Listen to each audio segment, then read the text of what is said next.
तो आज हम लोग क्लास 10th केमिस्ट्री में एक इम्पॉर्टेंट चैप्टर पढ़ने जा रहे हैं जो कि हमारे बोर्ड एग्जाम 2025 के लिए बहुत इंपॉर्टेंट है। चैप्टर रहेगा हमारा धातु अधातु यानी मेटल एंड नॉन मेटल। ठीक है, इस चैप्टर से बहुत सारे क्वेश्चन पूछे जाते हैं और प्रीवियस ईयर अगर पेपर उठा के देखेंगे तो उसमें भी बहुत सारे इस चैप्टर से क्वेश्चन आपको देखने को मिलेंगे।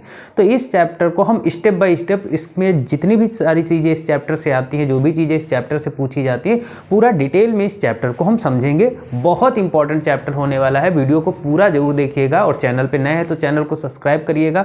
वीडियो को जितना हो सके लाइक और शेयर करिएगा। ठीक है, तो चलिए हम स्टार्ट करते हैं बेटा। सबसे पहले हम बात करते हैं यहाँ पर, अगर हम सबसे पहले बात करते हैं यहाँ पर, तो चैप्टर है हमारा धातु और अधातु। सबसे पहले हम बात करेंगे कि धातु होती क्या है। धातु, जिसे इंग्लिश में हम क्या बोलते हैं बेटा, मेटल। क्या बोलते हैं? मेटल। अब हम सबसे पहले धातु यानी मेटल के बारे में समझेंगे, इसकी डेफिनेशन को समझेंगे। जनरली आपने मेटल के बारे में सुना होगा, तो मेटल्स क्या होती हैं? मेटल्स वो या धातुएं वे तत्व, वे एलिमेंट होती हैं जो आसानी से इलेक्ट्रॉन त्याग दें, है ना, जो इलेक्ट्रॉन लॉस कर दे और अपने ऊपर क्या बना लें, अपने ऊपर कैटायन फॉर्म कर लें या अपने ऊपर धनायन बना लें, वो हमारी धातुएं होती हैं। तो इसकी परिभाषा क्या लिखेंगे हिंदी में? वे तत्व, वे तत्व जो, वे तत्व जो आसानी, वे तत्व जो आसानी से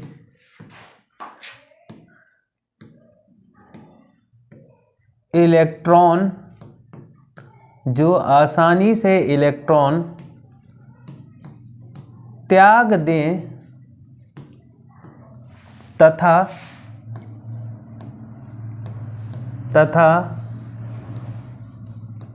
धनायन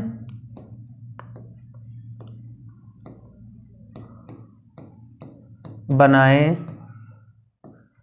धातु कहलाती हैं। ठीक, या धातु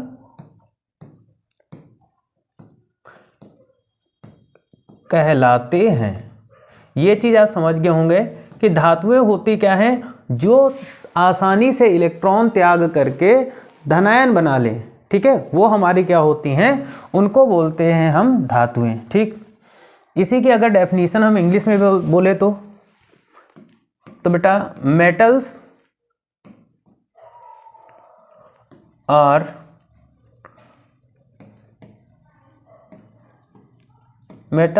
those element which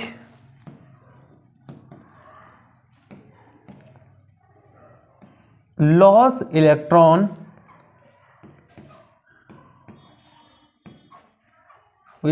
electron to form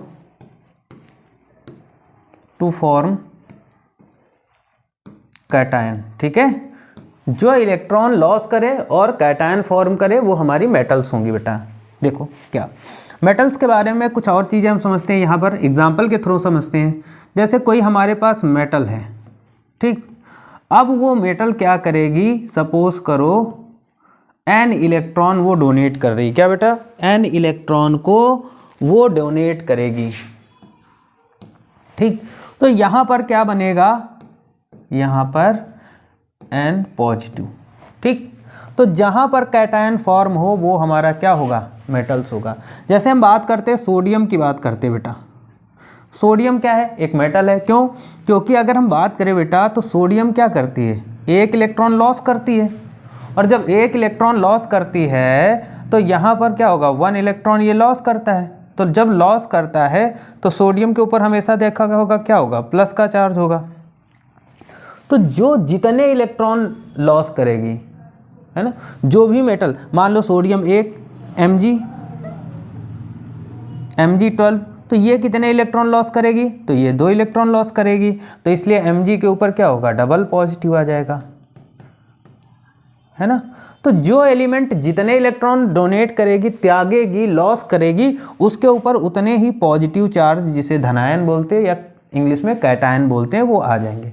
ठीक है, तो मेटल समझ गए होगे कि metals are those element which donate electron, which जो इलेक्ट्रॉन आसानी से त्याग दे वो हमारी धातुएं कहलाती हैं।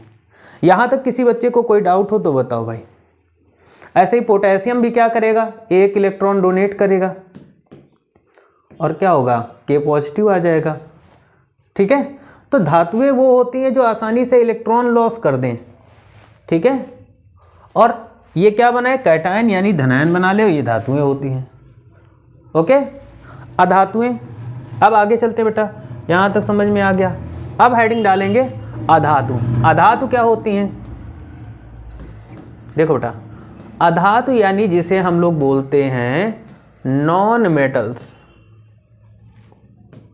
Non metal. ठीक, अपोजिट रहेगा मेटल्स का। ठीक है, देखो अधातुएं क्या होंगी देखो, वे तत्व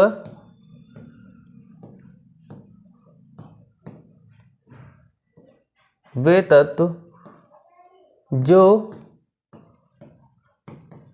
आसानी से, वे तत्व जो आसानी से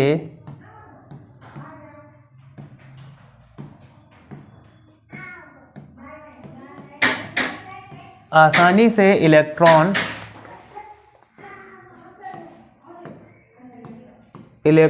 ग्रहण करे, वे तत्व जो आसानी से इलेक्ट्रॉन ग्रहण करे अधातुएं कहलाती हैं। अधातुएं कहलाती हैं, है ना। मतलब नॉन मेटल को कह सकते हैं इंग्लिश में which non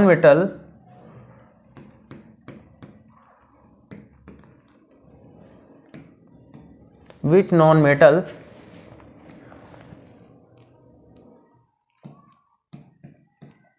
accept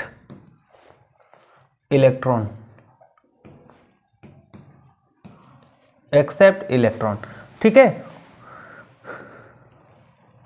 which element, ठीक है बेटा, विच एलिमेंट यहां लिखेंगे, विच एलिमेंट एक्सेप्ट इलेक्ट्रॉन, वही हमारी क्या होंगी, नॉन मेटल होंगी बेटा। ठीक है, यहां तक किसी को कोई प्रॉब्लम।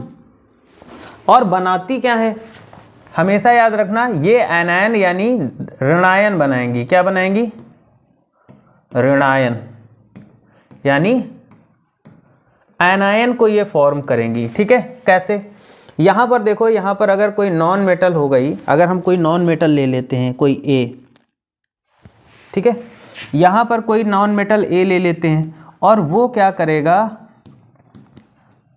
एन इलेक्ट्रॉन को एक्सेप्ट करेगा। ठीक है, तो यहाँ पर क्या हो जाएगा, ए माइनस। माइनस इंडिकेट करता है कि नॉन मेटल हमेशा क्या होंगी, अपनी ऑक्टेट कंप्लीट करने के लिए बाहर से इलेक्ट्रॉन एक्सेप्ट करेंगी। ओके, नॉन मेटल में जैसे हम क्लोरीन की बात करते हैं, तो क्लोरीन हमेशा क्या होगी, एक इलेक्ट्रॉन एक्सेप्ट करेगी। ठीक है, तो एक इलेक्ट्रॉन एक्सेप्ट करेगी तो उसके ऊपर 1 माइनस का चार्ज आ जाएगा, तो क्लोरीन नॉन मेटल है। ओके, तो नॉन मेटल में आप समझ गए होंगे। ब्रोमीन की बात कर लेते हैं, तो ब्रोमीन भी क्या करेगा, एक इलेक्ट्रॉन एक्सेप्ट करेगा, है ना, तो ब्रोमीन के ऊपर भी माइनस का चार्ज आ जाएगा। तो कहने का मतलब ये है कि नॉन मेटल हमारी वो एलिमेंट होते हैं जो आसानी से कहीं से इलेक्ट्रॉन को एक्सेप्ट कर लें, और जब ये इलेक्ट्रॉन को एक्सेप्ट करेंगे तो इनके ऊपर ऋणायन बन जाता है, यानी इनके ऊपर एक माइनस का चार्ज दिखेगा, या एनायन बोल सकते हैं इसको। ठीक है, तो ये हमारी नॉन मेटल होती हैं। ठीक है, ठीक है, यहां तक समझ में आ गया बच्चों, किसी को कोई डाउट नोट कर लो भाई। ठीक है, फिर हम बात करेंगे उपधातु की। ठीक है, उपधातु, ठीक है, अब हम बात करेंगे उपधातु की। देखो, उपधातु, उपधातुएं, देखो बेटा, उपधातुओं का मतलब होता है मेटालॉइड्स।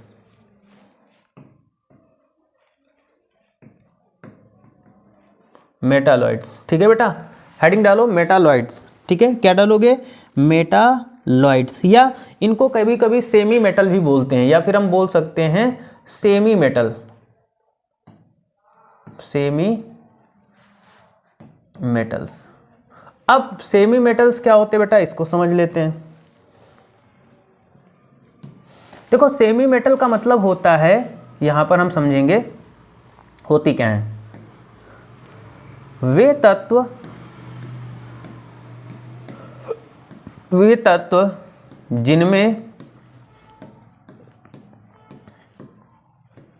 जिनमें धातु तथा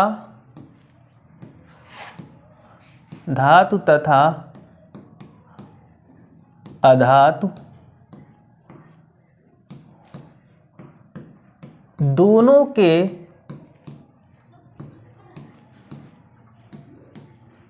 धातु तथा अधातु दोनों के गुण पाए जाते हैं उपधातुएं कहलाती हैं बेटा, उपधातुएं कहलाती हैं।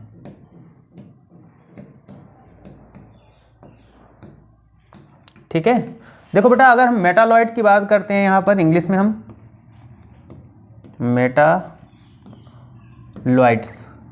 अगर हम मेटालॉइड्स की बात करेंगे तो इसमें मेटल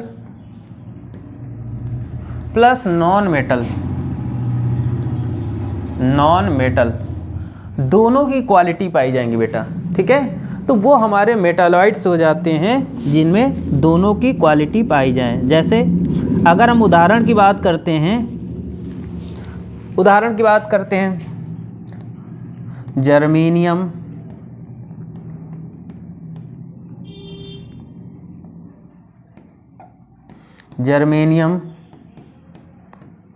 सिलिकॉन, जर्मेनियम हो जाएगा, सिलिकॉन हो जाएगा बेटा, और कौन सा? एंटीमनी और बिस्मथ, है ना, एंटीमनी और बिस्मथ,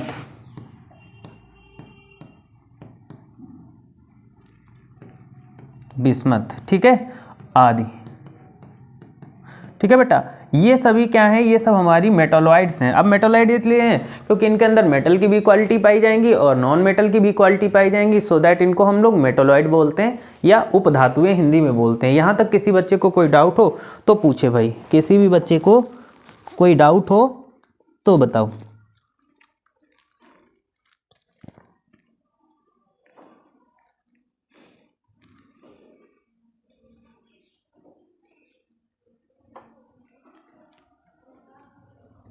ठीक है, अब इसके बाद में कुछ और परिभाषा बेटा हम जान लेते हैं। जैसे आपसे बोला जाता है भंगुरता क्या होता है, पूछी जाती है भंगुरता।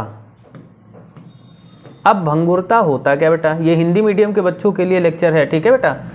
भंगुरता का मतलब होता है कि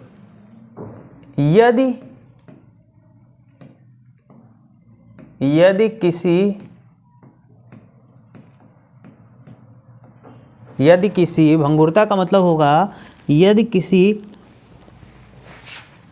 तत्व को पीटने पर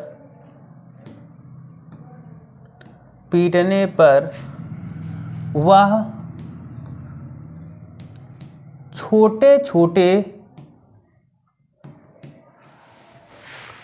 छोटे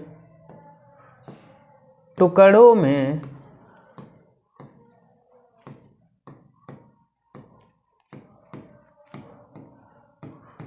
परिवर्तित हो जाता है,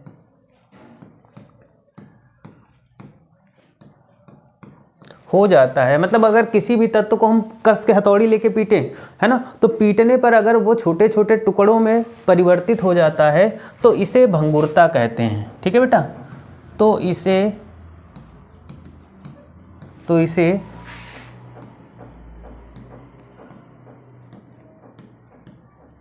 इसे भंगुरता कहते हैं। उदाहरण के लिए बेटा बात करते हैं, जैसे सल्फर।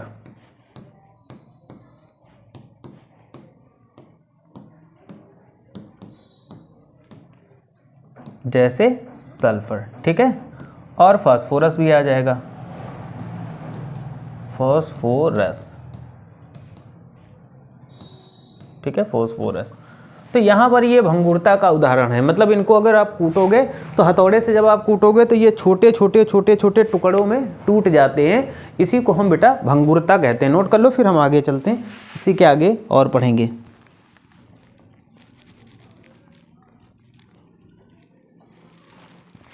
ठीक है, अगली हेडिंग हम बेटा बात करेंगे तन्यता क्या होता है।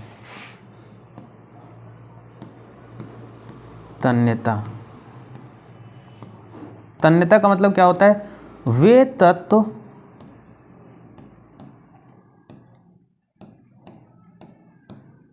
जिनको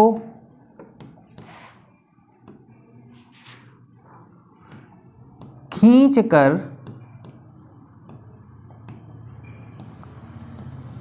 तार में परिवर्तित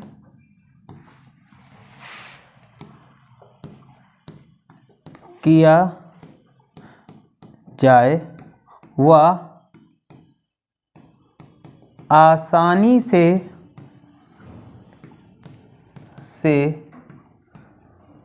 ना टूटे। ठीक है, तो वही होती है हमारी तन्यता। जैसे उदाहरण के लिए हम बात करते हैं, जैसे सोना, है ना, सबसे ज़्यादा तन्यता, चांदी, है ना, एल्युमिनियम, है ना, कॉपर, है ना। तो इनमें सब में क्या होता है? बहुत ही ज़्यादा तन्यता का मतलब होता है, जैसे आप सोने को पीटो हथौड़ी लेके और पीटने के बाद उसको खींच दोगे तो वो एक लंबे तार में परिवर्तित हो जाता है। इसी को बोलते हैं बेटा तन्यता। ठीक है, ये तन्यता मतलब पतले लंबे वायर। जैसे सोने में सबसे ज़्यादा, गोल्ड में सबसे ज़्यादा तन्यता पाई जाती है। उसको खींच करके चाहे जितना बढ़ा दो वो जल्दी टूटता नहीं है। ना ही तो सिल्वर, चांदी की बात करते हैं, कॉपर की बात करते हैं, है ना। तो इन सब में तन्यता बहुत पाई जाती है। इनको खींचा जा सकता है फिर भी ये टूटते नहीं। इनसे बारीक से बारीक, महीन से महीन तार बनाए जा सकते हैं, ये टूटते नहीं। तो इसी को बोलते हैं बेटा तन्यता। ठीक है, आगे नोट कर लो, फिर हम आगे चलते हैं।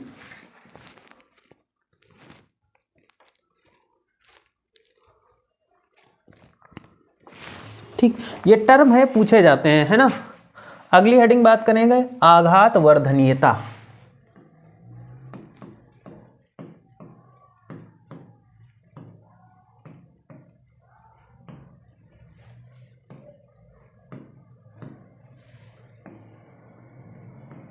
आघात वर्धनीयता, देखो आघात वर्धनीयता का मतलब होता है, वे तत्व, देखो वे तत्व जिनको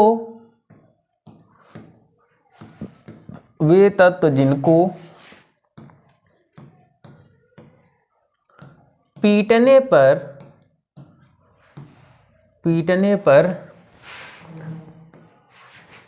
पर एक सीट में परिवर्तित हो जाए, परिवर्तित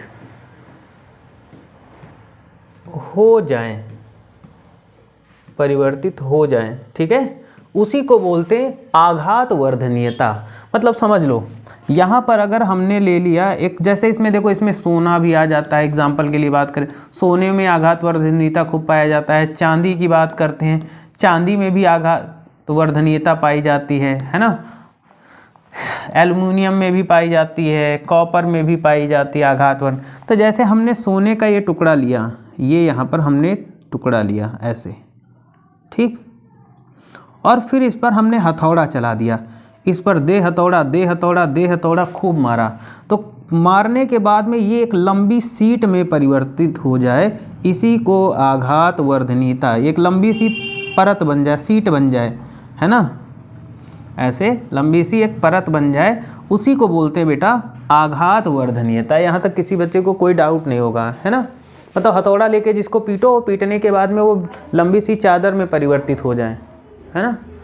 जैसे आपने गीली मिट्टी को देखा होगा ना, हाथ से आप दबाते रहे तो एक इतना मोटा सा ले तो पीस, और उसको दबाते रहे तो मारते रहे तो वो क्या होता है, एक पतली सी सीट में परिवर्तित हो जाता है। तो वैसे ही हमारी कुछ धातुएं ऐसी होती हैं, जैसे सोना चांदी, इनमें इनको अगर कूटोगे तो क्या होता है, ये एक लंबी सीट में, इसी को आघात वर्धनीयता बोलते हैं। नोट कर लो, फिर हम आगे चलते हैं अगली हेडिंग।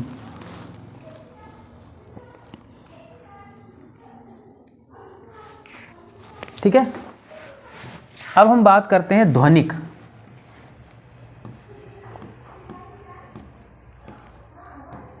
ध्वनिक,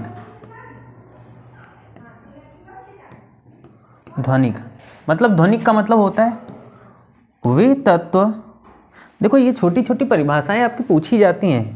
वे तत्व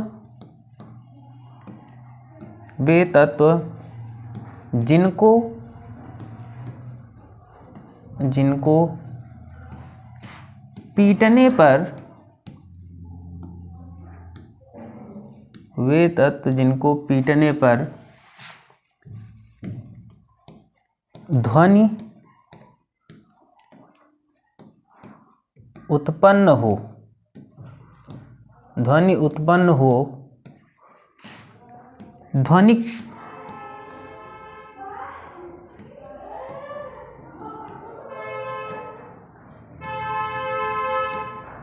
ध्वनिक कहलाते हैं।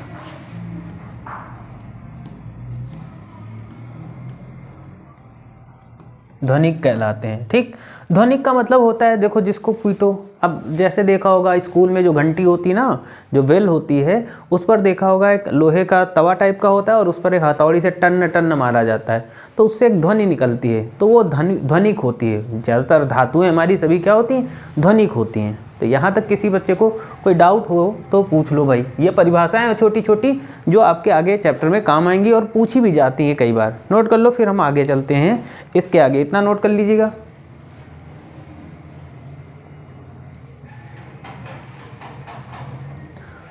कभी तो तुम मिलो मुझे ही।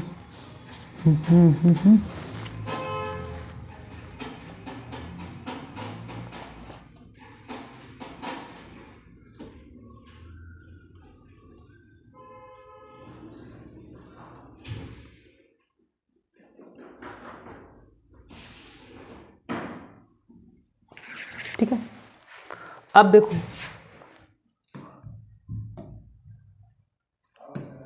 हम धातुओं के भौतिक गुण की बात करेंगे। धातुओं के भौतिक गुण, ठीक है बेटा। धातुओं के बेसिक भौतिक गुण होते क्या हैं, ये सारी चीज़ें मैं आपको समझाऊंगा एक एक करके। देखो, पहले अगर हम धातुओं के भौतिक गुण की बात करते हैं, पॉइंट नंबर 1, नंबर 1, धातुएं चमकदार होती हैं। चमकदार होती हैं बेटा, होती हैं। देखो जितनी भी धातुएं हमारी होती सब चमकदार होती हैं, है ना। चमकदार बिल्कुल शाइनिंग सी, अगर किसी स्टील ले लो, है ना, बर्तन ले लो कोई भी, तो देखो धातुएं हमारी कितनी चमकदार होती हैं, ठीक। दूसरा पॉइंट होता है धातुएं ठोस होती हैं,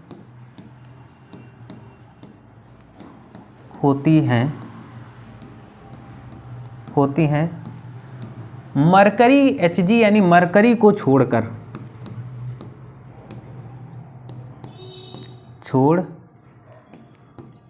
बेटा, देखो धातुएं जितनी होंगी वो क्या होंगी, बहुत ही ज़्यादा ठोस होंगी, पर मरकरी एक ऐसी धातु है जो कि रूम टेम्परेचर पर हमेशा द्रव अवस्था में रहती, लिक्विड अवस्था में रहती है। ठीक, अगला पॉइंट, सोडियम कॉमा पोटेशियम धातु को चाकू से काट सकते हैं, चाकू से काट सकते हैं। ठीक है बेटा, देखो ये चीज़ तुम्हें पता होना चाहिए कि ये इतनी सॉफ्ट होती हैं, बहुत ही ज़्यादा मुलायम धातुएं होती हैं सोडियम और पोटेशियम, कि इनको चाकू से काट सकते हैं। और देखो इनको क्या होता है कि अगर हम सोडियम और पोटेशियम की बात करते हैं तो इनको पानी से दूर रखते हैं। ठीक है, पानी से दूर कैरोसिन, मिट्टी का तेल जिसे बोलते हैं, कैरोसिन में रखते हैं। ठीक है, क्योंकि अगर सोडियम पोटेशियम धातुएं बहुत ही ज़्यादा क्रियाशील होती हैं, यदि इनको पानी के संपर्क में ले जाओगे, वाटर के टच में ले जाओगे, तो ये वहाँ पर तेज़ी से रिएक्शन करती हैं और ब्लास्ट करती हैं, इसलिए इनको पानी से दूर रखते हैं, इनको कैरोसिन के अंदर डुबा के रखा जाता है। ठीक है, यहाँ तक नोट करो, फिर हम आगे बात करते हैं।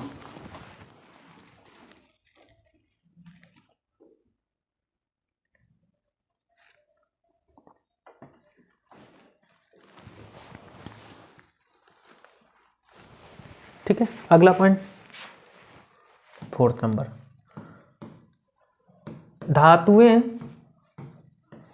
धातुएं तन्य होती हैं। ये चीज़ आपको पता है ना, धातुएं तन्य होती हैं, जैसे गोल्ड हो गया, सिल्वर हो गया। तन्य का मतलब होता है इनसे बहुत ही ज़्यादा लंबे तार खींचे जा सकते हैं। ठीक है, टूटती नहीं, इसीलिए इनको तन्य बोलते हैं। अगला पॉइंट, धातुएं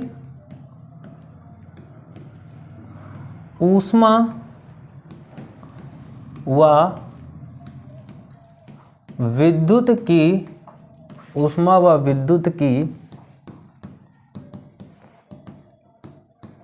सुचालक होती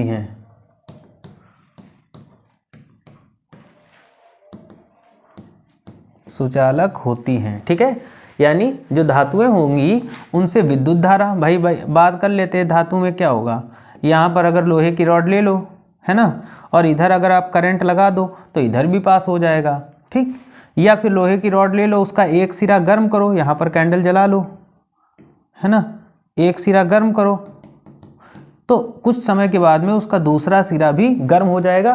तो इससे ये पता चलता है कि जो धातुएं होती हैं उनसे विद्युत धारा का भी प्रवाह किया जा सकता है, और साथ ही साथ बेटा क्या होता है, उसमें ऊष्मा का भी प्रवाह किया जा सकता है। ठीक है, नोट कर लो धातुओं के भौतिक गुण, फिर अधातुओं के भौतिक गुण की बात करते हैं।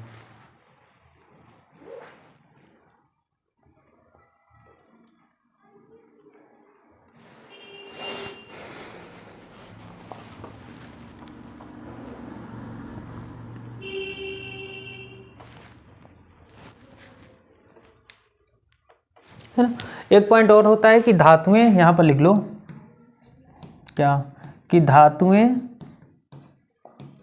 ध्वनिक होती है। ध्वनिक का मतलब जानते हो, जैसे सितार, गिटार, ईटीसी आदि, मतलब इनमें जानते हो ना, इनमें धातुओं के तार होते हैं जो ध्वनि उत्पन्न करते हैं। धातुओं के ऊपर अगर तुम हथौड़ा मारोगे धातु का ही, तो वो उनसे ध्वनि निकलेगी, इसीलिए ध्वनिक होती हैं। ठीक है, अब अधातुओं के गुण की बात करते हैं बेटा।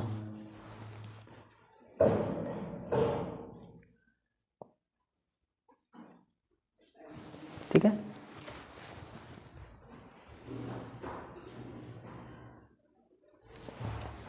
बड़े एक्सेप्शंस होते हैं इसमें। ठीक है, देखो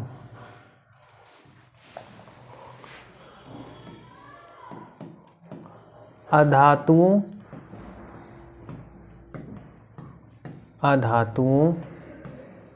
के भौतिक गुण।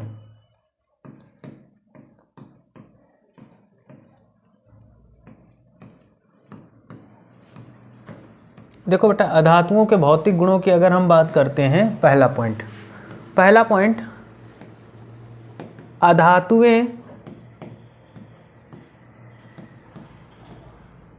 अधातुएं चमकदार नहीं होती।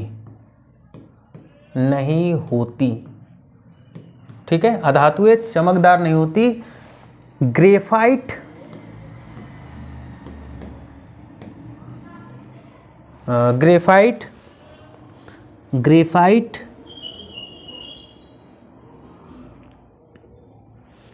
व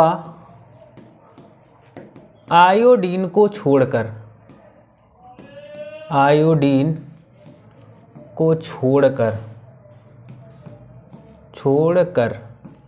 ठीक है बेटा। देखो, जो अधातुएं होती है उसमें चमक नहीं पाई जाती है, पर हाँ, जो हमारा ग्रेफाइट और आयोडीन अधातुएं होती हैं ये चमकदार होती हैं। ठीक है, ये चीज़ समझ में है। ठीक, अगला पॉइंट ज़्यादा कोई कठिन पॉइंट नहीं है, बहुत ही आसान पॉइंट है। देखो अगला पॉइंट, ये विद्युत की कुचालक होती हैं।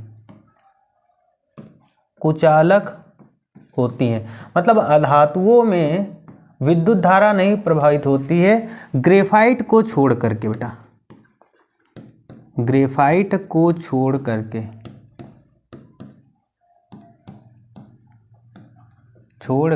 देखो यहाँ पर अगर बात करें तो जितनी भी अधातुएं होती हैं उनमें विद्युत धारा नहीं होती, पर ग्रेफाइट एक ऐसी अधातु है जो एक्सेप्शनल है। उस ग्रेफाइट में, मतलब पेंसिल का एक पेंसिल ले लो, है ना, उसमें ग्रेफाइट होती है और दोनों सिरे उसके छील दो। मेरे पास रखी होगी, मैं दिखाता हूँ। ठीक है, अभी मैं दिखा रहा हूँ।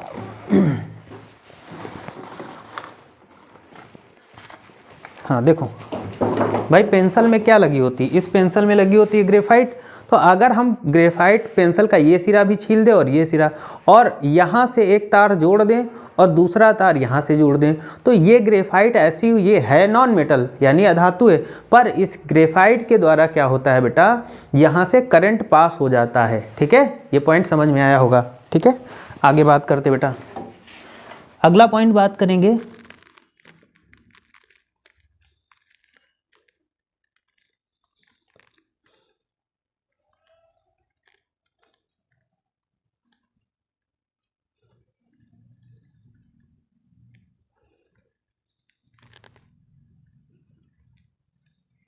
ठीक है। देखो, अगर हम अधातुओं की बात करते हैं तो अधातुएं मुलायम होती हैं। तीसरा पॉइंट, अधातुएं मुलायम होती हैं। अधातुएं मुलायम होती हैं। ठीक है बेटा, होती हैं, पर इसमें भी एक्सेप्शन है। क्या, कौन सी अधातु मुलायम नहीं होगी? अगर हम हीरा की बात करें, हीरा कार्बन का अपर रूप है। हीरा बहुत ही कठोर, हीरा कठोर अधातु है, कठोर अधातु है। ठीक है, ये चीज़ समझ गए होंगे कि हीरा कठोर है, बाकी सब मुलायम होती है। और देखो बाकी अगर हम बात करते हैं, एक हमारी अधातु और होती है,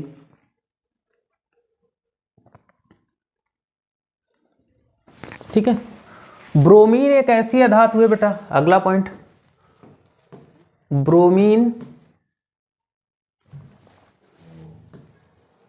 अगर हम ब्रोमीन की बात करते हैं बेटा, किसकी? ब्रोमीन की, तो ब्रोमीन एक द्रव अधातु है।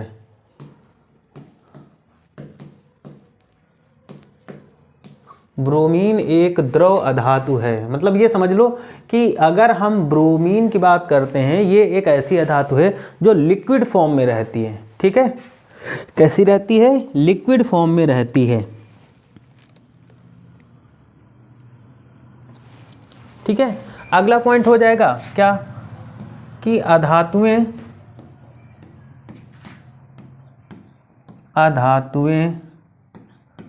ध्वनि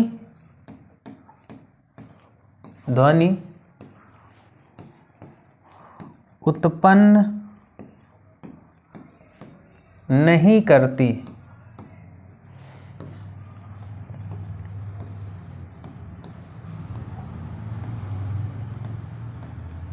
ठीक है बेटा, अगर हम अधातुओं की बात करते हैं तो जितनी भी अधातुएं होती हैं ध्वनि नहीं उत्पन्न करती हैं।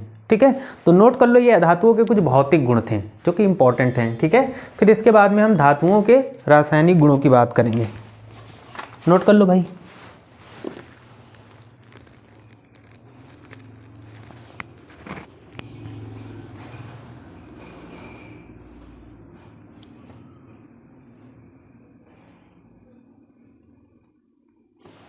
हो गया?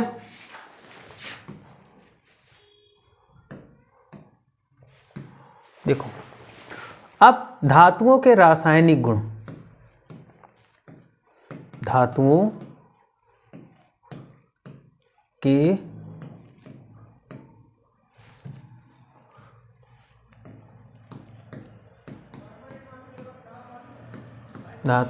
रासायनिक गुण। देखो धातुओं के रासायनिक गुण बेसिकली होते क्या हैं?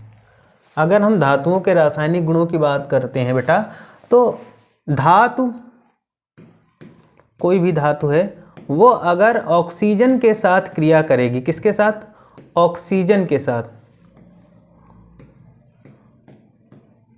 तो क्या बनेगा? यहां पर बनेगा धातु ऑक्साइड। ठीक है, ये चीज याद रखिएगा।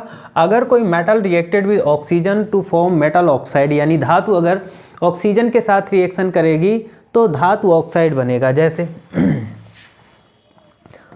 अगर हम सोडियम मेटल की रिएक्शन हम किसके साथ करा दें? ऑक्सीजन के साथ, तो बेटा यहां पर क्या बनेगा?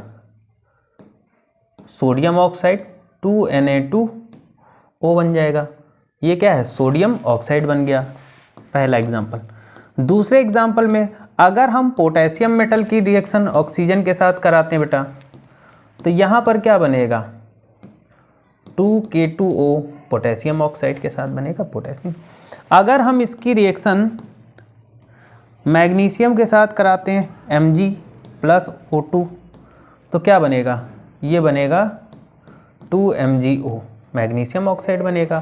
तो ये सभी क्या बनने हैं? ये सब धातु ऑक्साइड बनने हैं। ठीक है बेटा, यहाँ तक किसी को कोई डाउट हो तो पूछो, किसी को? ठीक है, कॉपर के साथ करा दो। अगर ये कॉपर के साथ रिएक्शन करेगा ऑक्सीजन, तो भाई कॉपर ऑक्साइड बने जाएगा। क्या बनेगा? CuO, कॉपर ऑक्साइड बन जाएगा। तो यहाँ तक समझ में आएगा कि अगर धातुएं ऑक्सीजन के साथ रिएक्शन करेंगी तो धातु ऑक्साइड बनाती हैं। बेसिकली ये चीज़ आपको समझ में आई होगी। ठीक है, नोट कर लो ये रिएक्शन। फिर अगले, ये फर्स्ट क्वालिटी रहेगी, ये फर्स्ट नंबर रहेगा। अब उसके बाद सेकेंड नंबर पे चलेंगे।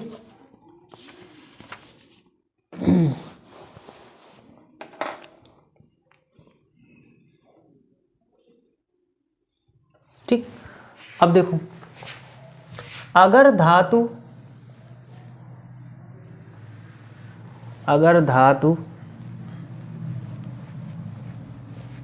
वाटर के साथ रिएक्शन करें, जल के साथ, तो देखो बेटा अगर धातु, ये दूसरा पॉइंट होगा, अगर कोई धातु पानी के साथ रिएक्शन करे, वाटर के साथ, तो बनाएगा क्या?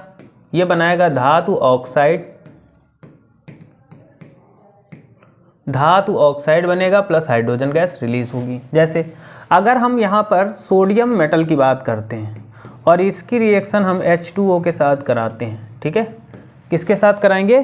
सोडियम मेटल की रिएक्शन हम H2O के साथ कराएंगे, तो बनेगा क्या? ये आपको पता है कि धातुएं बहुत ही ज़्यादा क्रियाशील होती है, पानी से तुरंत रिएक्शन करती हैं, और सोडियम तो ब्लास्ट भी हो जाता है, तो बन जाएगा 2NaOH, यानी ये सोडियम हाइड्रोक्साइड बन गया।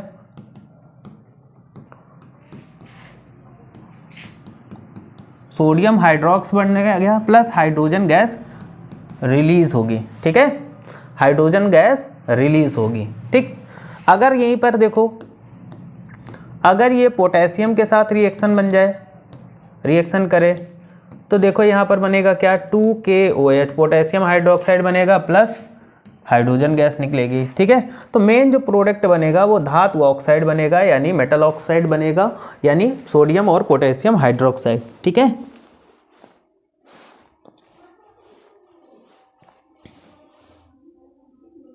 ठीक है। अगर देखो, अगर यहाँ पर बात करते हैं गर्म जल के साथ क्रिया, तो Mg की बात करते हैं तो Mg क्या करता है, ये गर्म जल के साथ क्रिया करता है, गर्म जल, ठीक है। ये ठंडे जल के साथ क्रिया नहीं करेगा, ठीक है। तो Mg क्या होगा, 2Mg प्लस H2O, वाटर के साथ रिएक्शन करना है बेटा। तो बनेगा क्या, बनेगा क्या यहाँ पर Mg प्लस H2O, MgOH का होल टाइप मैग्नीशियम हाइड्रोक्साइड बनेगा प्लस हाइड्रोजन गैस यहाँ रिलीज हो जाएगी, ठीक है। तो यहाँ पर 2 लगा लेते हैं, ठीक है। तो Mg हमेशा याद रखना है, Mg जो होता है वो गर्म पानी के साथ क्रिया करता है, ये ठंडे पानी के साथ क्रिया नहीं करता है। यहाँ तक आपको समझ में आया होगा। अगली क्वालिटी की बात करते हैं, एसिड के साथ क्रिया।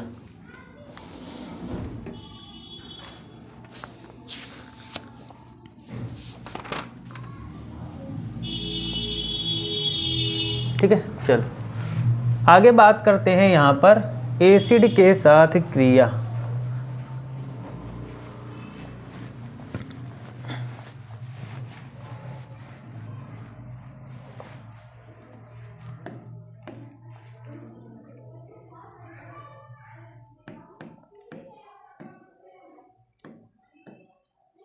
अम्ल के साथ क्रिया,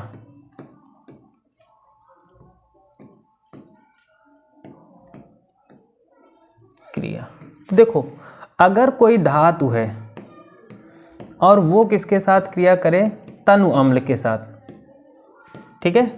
तो यहाँ पर क्या बनेगा, लवण बनेगा, धातु लवण प्लस H2, ठीक। जैसे अगर हम सोडियम के साथ कराते हैं, सोडियम की अभिक्रिया H2SO4 के साथ कराएं, ठीक है, सल्फ्यूरिक, तनु सल्फ्यूरिक अम्ल के साथ, ठीक।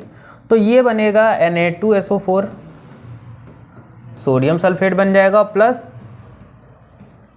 हाइड्रोजन गैस यहाँ से अलग हो जाएगी, ठीक। वैसे ही अगर देखो यहाँ पर दूसरे नंबर पे अगर हम रिएक्शन कराते हैं, पोटेशियम की रिएक्शन अगर हम सल्फ्यूरिक अम्ल के साथ कराते हैं तो K2SO4 बन जाएगा, पोटेशियम सल्फेट और हाइड्रोजन गैस अलग हो जाएगी, ठीक। वैसे ही अगर देखो हम यहाँ पर बात करते हैं सोडियम की रिएक्शन अगर हम लोग हाइड्रोक्लोरिक एसिड के साथ कराते हैं, ठीक है, तो 2NaCl बनेगा जो कि एक सॉल्ट है प्लस हाइड्रोजन गैस अलग हो जाएगी, ठीक। अगर यहीं पर अगर हम बात करते हैं बेटा किसकी, अगर यहीं पर हम पोटेशियम की रिएक्शन हाइड्रोक्लोरिक एसिड के साथ कराते हैं तो ये क्या बनेगा, 2KCl बन जाएगा, पोटेशियम क्लोराइड बन जाएगा प्लस हाइड्रोजन गैस ऊपर की ओर जाएगी, ठीक है। ये चीज़ है बेटा, है ना, ये चीज़ समझ में आई, है ना। तो बहुत देखो इम्पॉर्टेंट चैप्टर है और ये रिएक्शन भी बहुत ही ज़्यादा कठिन नहीं इनको कह सकते, बहुत ही नॉर्मल रिएक्शन है, ठीक है। नोट कर लो, फिर हम आगे चलते हैं, आगे रिएक्शन की हम बात करते हैं।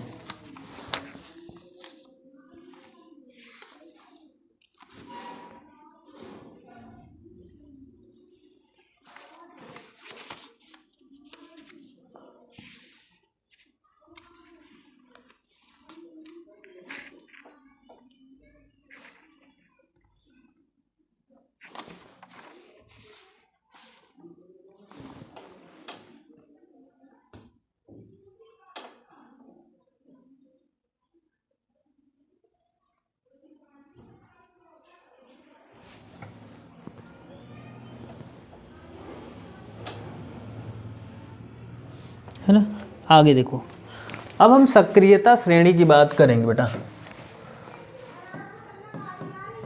सक्रियता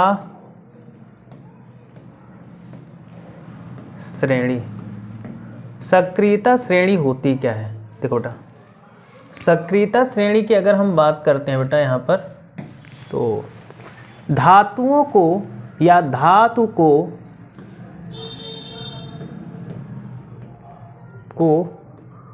उनकी धातु को उनकी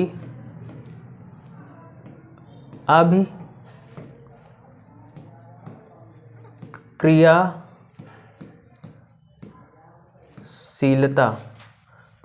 धातु को उनकी अभिक्रियाशीलता के घटते हुए क्रम में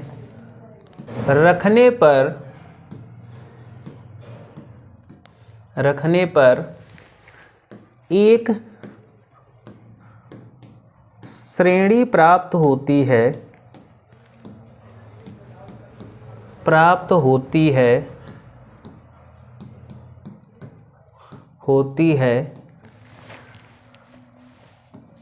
जिसे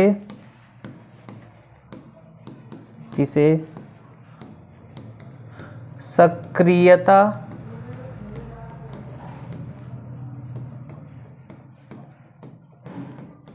श्रेणी कहते हैं। ठीक है, जिसे सक्रियता श्रेणी कहते हैं, ये चीज समझ में आई होगी। अब हम सक्रियता श्रेणी बना लेते हैं उधर। तो देखो बेटा, हम यहाँ पर क्या करेंगे, धातुओं को, मैं थोड़ा सा कलर चेंज कर लेता हूँ फिर बताता हूँ। यहाँ पर क्या करना है कि धातुओं के उनके घटते हुए क्रियाशीलता के क्रम में रखेंगे।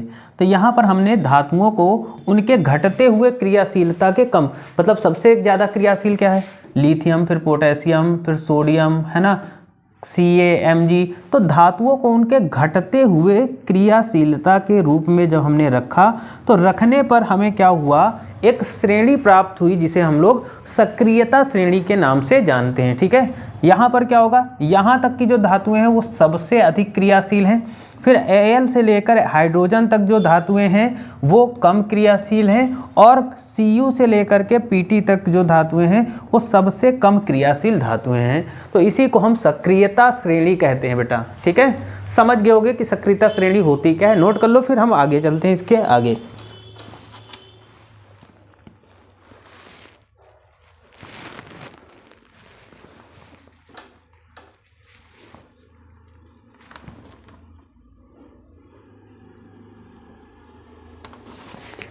इससे देखो न्यूमेरिकल कैसे बनते हैं, हटाएं। देखो एक न्यूमेरिकल देख लो, यदि कॉपर सल्फेट के विलयन में जिंक की रॉड डालें, जिंक की रॉड डालें तो क्या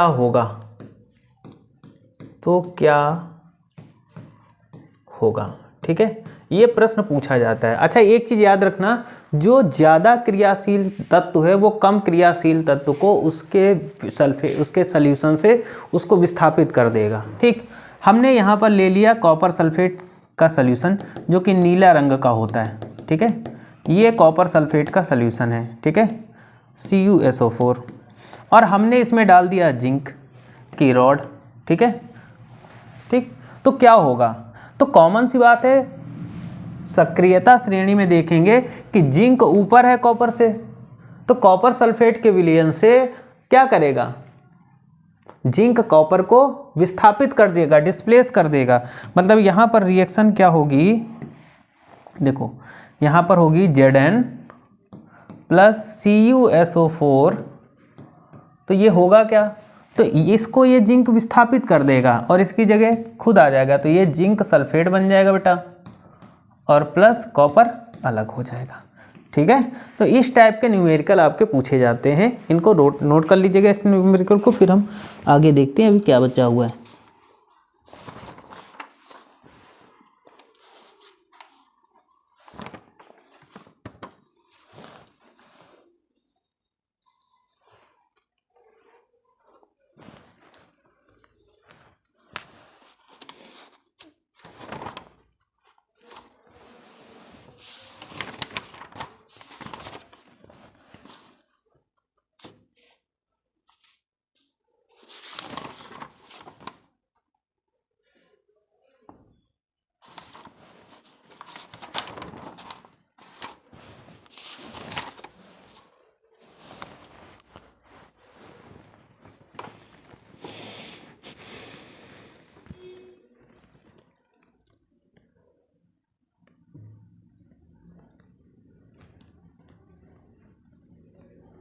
ठीक।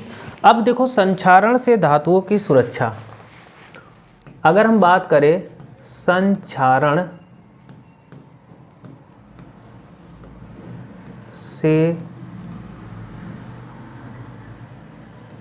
संक्षारण से धातुओं की सुरक्षा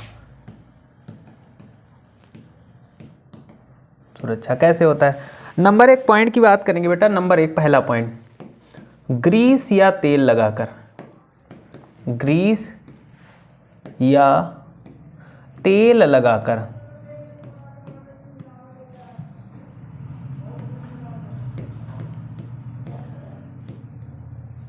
ठीक है बेटा।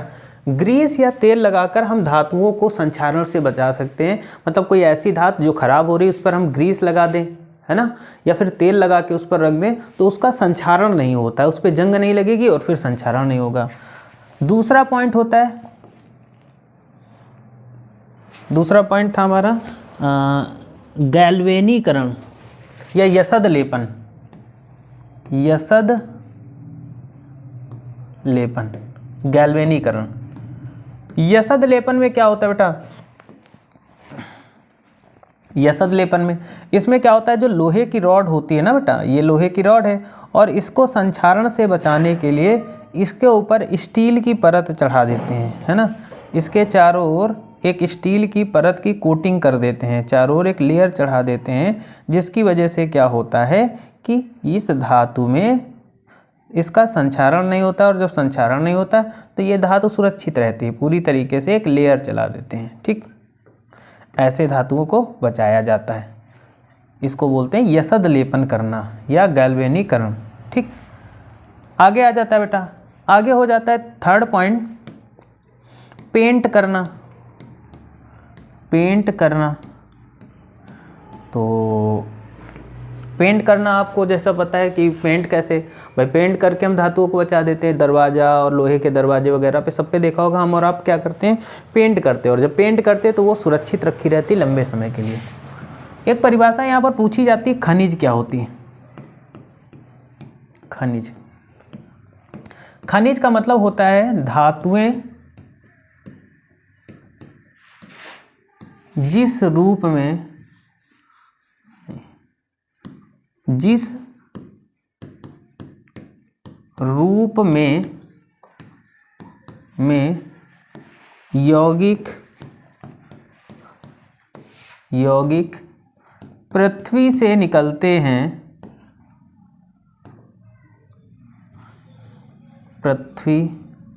यौगिक पृथ्वी से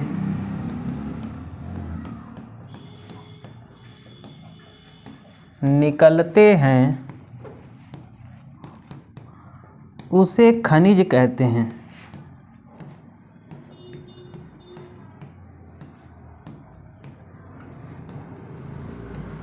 उसे खनिज कहते हैं। ठीक है, उसे खनिज कहते हैं। ठीक, तो यहाँ तक समझ में आया होगा। तो बेटा हमने इस लेक्चर में जो भी चीज़ें इंपॉर्टेंट थी उन सभी चीज़ों के बारे में इस लेक्चर में पढ़ लिया, और कोई भी चीज़ ऐसी जो आपको समझ में ना आई हो तो आप ज़रूर पूछिएगा, है ना। और आज के लेक्चर में इतना ही रखते हैं, बाकी जो चीज़ें ना समझ में आए तो आप कमेंट करके बताइएगा। छूटी हुई चीज़ों को हम लोग एक और नए लेक्चर में ले लेंगे। ठीक है, तो आज के लिए इतना ही। Thank you for this class. Channel पे नए हैं तो चैनल को सब्सक्राइब करिएगा ज़रूर, और वीडियो को लाइक और शेयर ज़रूर करिएगा। लाइक करना बिल्कुल भी मत भूलिएगा। ठीक है।